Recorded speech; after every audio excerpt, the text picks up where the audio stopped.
பெராண்டா race banking மற்றும் government தேர்வுகளுக்கான online மற்றும் ஆஃப்லைன் பயிற்சி. தேர்தல் முடிவுக்கு பிறகு தொலைத்தொடர்பு நிறுவனங்கள் செல்போன் ரீசார்ஜ் கட்டணத்தை உயர்த்த உள்ளதாக கூறப்படுகிறது. அந்த வகையில் ப்ரீபெய்டு மற்றும் போஸ்ட்பெய்டு ரீசார்ஜ் கட்டணங்கள் உயரப்போகின்றன. இன்றைய நவீன காலகட்டத்தில் செல்போன்கள் யாராலும் தவிர்க்க முடியாத அத்தியாவசியமாகிவிட்டது. இதை உணர்ந்துதான் தொலைத்தொடர்பு நிறுவனங்கள் தங்களது கஸ்டமர்களுக்கு 28 நாட்கள் முதல் 365 நாட்கள் வரையிலான பல்வேறு சலுகைகளையும் வழங்கி வருகிறது. நாட்டின் முன்னணி டெலிகாம் நிறுவனங்கள் 4G மற்றும் 5G சேவையை இப்படி தொடர்ந்து வழங்கி வருகின்றன. அதேபோல ஏர்டெல் மற்றும் ஜியோ நிறுவனங்கள் 5G சேவைகளை பல பகுதிகளில் வழங்கி வருகின்றன. வோடபோன் நிறுவனமும் 5G சேவையை விரைவில் வழங்கப் போவதாக கூறியிருக்கிறது. இப்படிப்பட்ட சூழலில் செல்போன் ரீசார்ஜ்களை உயர்த்த தொலைத்தொடர்பு நிறுவனங்கள் முடிவெடுத்துள்ளதாக தெரிகிறது.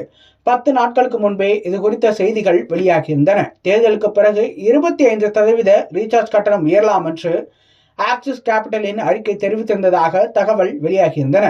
இப்போது மீண்டும் அதே தகவல் வட்டமடிக்க துவங்கியிருக்கிறது. கடந்த 2021 20% வரை ரீசார்ஜ் கட்டணங்கள் உயர்த்தப்பட்டன. இப்போது மறுபடியும் கட்டணத்தை உயர்த்த நாட்டில் முன்னணி டெலிகாம் நிறுவனங்கள் திட்டமிட்டு வருவதாக தெரிகிறது.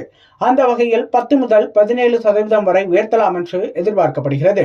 இந்த திடீர் முடிவுக்கு காரணம் 5G உள்கட்டமைப்புக்கான டெலிகாம் நிறுவனங்கள் அதிக முதலீடு செய்திருக்கின்றன. 5G திட்டத்தை மேம்படுத்துவதற்காக ஏராளமான மொபைல் சேவை வழங்குநர்கள் அதிக அளவில் முதலீடுகளை செய்துள்ளார்களாம்.